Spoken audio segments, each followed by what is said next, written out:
होनी चाहिए, संपत्ति होनी चाहिए, और जरूरत पड़ने पर हथियार से भी पीछे हटने की जरूरत नहीं है, वो रहना चाहिए। बहुत छोटा सा उदाहरण दूंगा, बहुत छोटा सा उदाहरण दूंगा। साथियों, आप गली में निकलते हैं, आप गली में निकलते हैं, गली में दूसरी तरफ कोई कुत्ता भौंक रहा है।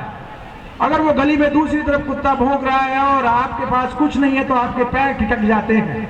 लेकिन अगर आपके हाथ में एक छोटा सा पत्थर ही आ जाए या एक 2 फीट की लकड़ी ही आ जाए तो आपके अंदर हिम्मत आ जाती है और आप निकल जाते हैं, कुत्ता साइड में हो जाता है। साथियों, ये बहुत महत्वपूर्ण चीज है, इस चीज का हमें ध्यान रखना पड़ेगा। मुझे उदाहरण एक और ध्यान आ रहा है और मैं जरूर दूंगा उसको 2 मिनट के अंदर। अय्यंकाली का नाम आप लोगों ने सुना होगा। अय्यंकाली सामाजिक कार्यकर्ता थे जो 19वीं शताब्दी में त्रावणकोर में, आजकल जिसको केरला कहते हैं, वहां पे हुआ था।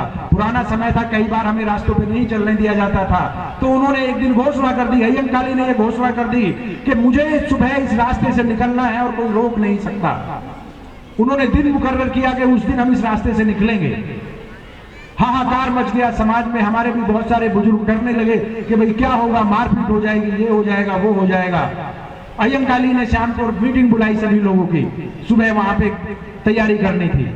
मीटिंग हुई, पंचायत हुई, पंचायत में बुजुर्ग जो हैं वो कहने लगे कि भाई तुम हमारी सबकी पिटाई करवाओगे, हमें नहीं जाना वहां पे। अय्यंकाली ने कहा कि डरो मत, ठीक है आपको पिटने का डर है कि भाई उस रास्ते पे जाएंगे तो जातिवादी लोग हमारा सर फोड़ देंगे। कहते ठीक है कोई बात नहीं है, लेकिन मेरी एक छोटी सी बात मान लीजिए। कहते क्या बात मान लीजिए? कि मुझे 25 नौजवान, 6-7 फीट के नौजवान चाहिए, 25 लड़के चाहिए जवान, और उनके हाथ में 7 फीट की लाठी होनी चाहिए। जब हम वो रास्ता क्रॉस करने के लिए जाएं और सामने हमारे विरोधी खड़े हुए हों, तो 200 फीट की दूरी से, जब वो 200 फीट की दूरी पे हों, तो हमारे ये 25 साथी अपनी लाठी फेंक के भाग जाएं। इसमें तो कोई खतरा नहीं है, 25 फीट से तो हम आसानी से भाग जाएंगे, 200 फीट से तो आसानी से भाग जाएंगे। कहते हैं हाँ इसमें कोई खतरा नहीं है, हम 200 फीट दूर से ही भाग जाएंगे। कहते हैं ठीक है सुबह की तैयारी करो। सुबह 25 नौजवानों को लेके 7 फीट की लाठी लेके सर पे साफा बांध के अय्यंकाली उन्हें अपने साथ लेके खड़े होते हैं। उधर हजारों लोगों का हुजूम खड़ा होता है जो उनको रोकने के लिए तैयार खड़ा हुआ है। लेकिन जैसे ही 7 फीट की लाठी लेके ये आगे बढ़ते हैं, उस हजारों के हुजूम में आपस में खलबली सी होने लगती है कि भाई ये 25-7 फीट की लाठी लेके नौजवान आगे आगे आ रहे हैं, क्या होने वाला है। क्योंकि वो भीड़ थी, उसको समझ नहीं थी। ये जैसे जैसे 25 लोग आगे की तरफ जाते हैं, उस भीड़ के अंदर डर होने लगता है कि ये तो जान हथेली पे लेके आ रहे हैं। उन भीड़ को ये पता नहीं था कि ये 200 फीट से लाठी फेंक के वापस चले जाएंगे। वो लोग जैसे जैसे आगे की तरफ बढ़ते गए, हजारों की भीड़ काई की तरह छटती गई और किसी ने उनका रास्ता नहीं रोका। उस 1904 से लेकर आज तक वो रास्ता खुला हुआ है। साथियों, आपको सिर्फ आगे चलना है। दुश्मन घबराता है, आपसे पूरी तरीके से घबराता है। आप हिम्मत रखिए। जब आप एक उनके 200 लोगों के सामने खड़े होकर बात करते हैं, आप ज्ञान विज्ञान की बात करते हैं, नैतिकता की बात करते हैं, न्याय की बात करते हैं, लोकतंत्र की बात करते हैं, तो उनका अंधविश्वास रुक नहीं पाता, आपसे हाथ जोड़ के रास्ते से निकल जाता है। बाबा साहब ने इस बात को कहा कि क्यों उनको डर लगता है, क्यों? क्योंकि आपके अंदर चरित्र है, आपके अंदर न्याय है, आपके अंदर लोकतंत्र की बात है। इसलिए तीनों में से एक बात आपके पास जरूर होनी चाहिए।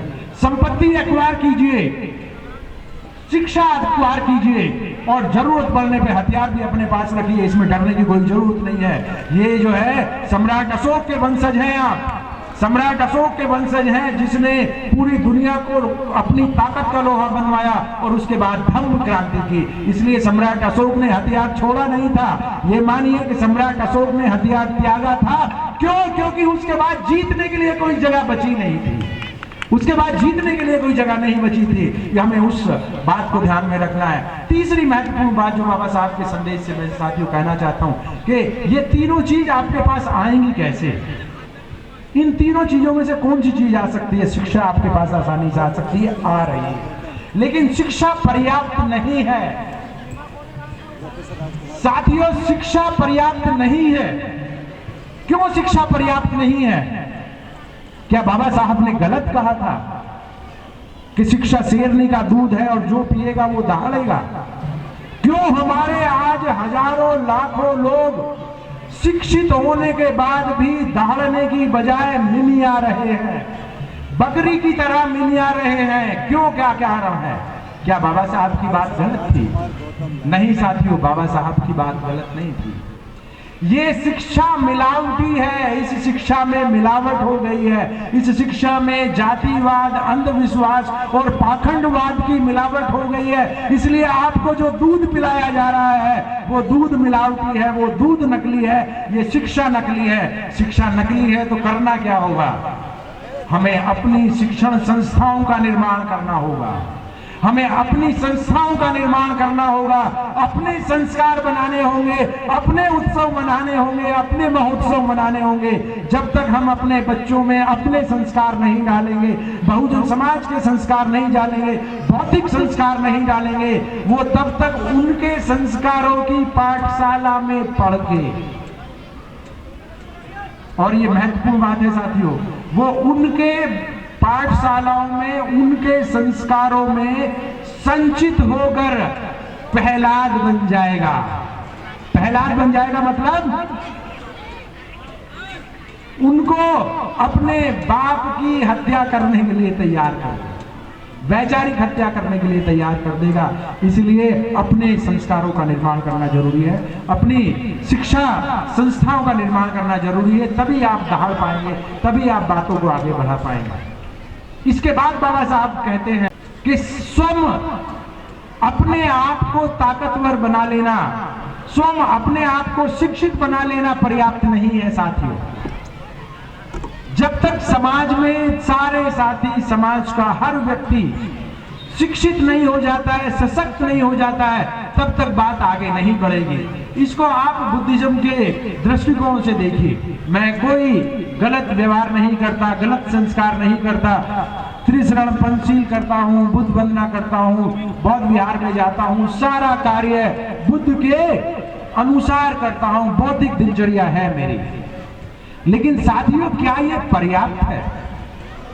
अगर सिर्फ ऐसा ही होता कि मैं स्वयं बन जाऊं और बाकी कोई कुछ भी रहे, हम में से कई सारे तो ऐसे साथी मिलेंगे, जानते होंगे आप, जिन्होंने इस वजह से कि भाई उनके माँ बाप जो है बौद्धिक नहीं बन पाए हैं, माँ बाप से नाता तोड़ लिया। क्यों? क्योंकि ये मेरे हिसाब से कार्य नहीं कर रहे, बौद्धिक परंपरा से कार्य नहीं। भाई ये तो बहुत ही स्वार्थी और बहुत छोटी सी बात हो गई। अगर ऐसा रहता तो तथागत को समझ में आ गया था रास्ता, वो बाकी लोगों को क्यों बताते? अपने आप उस काम को व्यवहार में लाते रहते। अगर ऐसी बात थी तो बाबा साहब को समझ में आ गया था, खुद अपने जीवन में उतारते, बाकी लोगों को क्यों बताते?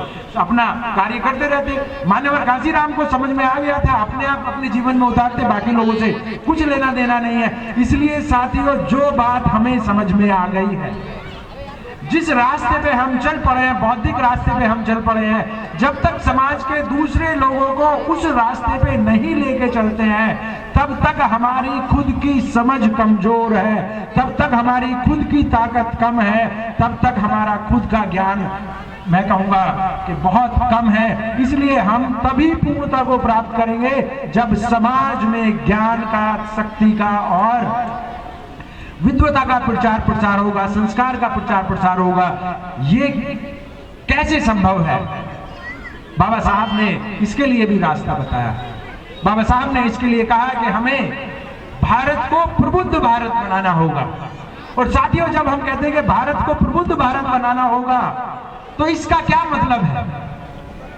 इसका सीधा सा मतलब है, प्रबुद्ध भारत बनने का मतलब ये नहीं है साथियों कि यहाँ पे अभी भी आप देखिए हमारा तिरंगा है, यहाँ पे था अभी कुछ देर पहले, उसके अंदर हमारा धम्म चक्र है, अशोक का चक्र है, अशोक की लाट है, और ऐसे आपको सैकड़ों प्रतीक चिन्ह मिल जाएंगे जो बौद्ध परंपरा से हैं और राष्ट्र के प्रतीक चिन्ह हैं वो।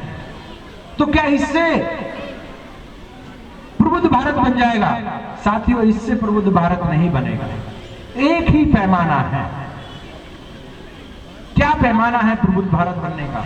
प्रबुद्ध भारत बनने का पैमाना है जब कोई भी व्यक्ति, देश का कोई भी व्यक्ति किसी दूसरे व्यक्ति पर निर्भर ना हो, जब कोई भी व्यक्ति किसी दूसरे व्यक्ति का गुलाम ना हो, जब कोई भी व्यक्ति किसी के पीछे ना चले, हर व्यक्ति स्वनिर्भर हो, हर व्यक्ति अपना खुद का मालिक हो और हर व्यक्ति को अपने जीवन को सम्मानजनक रूप से आगे ले जाने के लिए बराबर के या कम से कम संसाधन उसके पास हो। सीधी सी बात है कि हमें हर व्यक्ति को स्वनिर्भर बनाना है।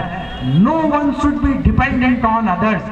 बहुजन समाज जब तक दूसरे लोगों पर निर्भर रहेगा, चाहे वो सामाजिक रूप से, चाहे वो आर्थिक रूप से, चाहे वो शैक्षणिक रूप से, चाहे वो धर्म के रूप में, चाहे वो संस्कृति के रूप में, चाहे किसी भी तरीके से अगर वो किसी दूसरे व्यक्ति पर निर्भर है, तो इसका मतलब ये है कि वो व्यक्ति प्रबुद्ध नहीं है। और अगर वो व्यक्ति प्रबुद्ध नहीं है तो वो व्यक्ति गुलाम है, वो व्यक्ति दूसरे का फॉलोवर है। बाबा साहब, मान्यवर कांशीराम साहब और तथागत बुद्ध ने जिस आंदोलन को हम सबको यहाँ तक पहुँचा के, जिस आंदोलन को आगे बढ़ाने की जिम्मेदारी दी है, उस आंदोलन की ये मूल संरचना है कि आपको अपनी ताकत बढ़ा के समाज की ताकत को बढ़ाना है। और उसको हम साथियों पे बैक टू सोसाइटी बोलते हैं। आज देश के अंदर करोड़ों ऐसे लोग हैं जो इस आंदोलन के वजह से सम्मान का जीवन जी रहे हैं। उन सम्मान का जीवन जीने वालों के पास काफी संसाधन है, वो अपने इन संसाधनों का थोड़ा सा भी समाज के साथ अगर उसको शेयर करते हैं, समाज के साथ साझा करते हैं, तो फिर ये आंदोलन बहुत तेजी से आगे बढ़ सकता है।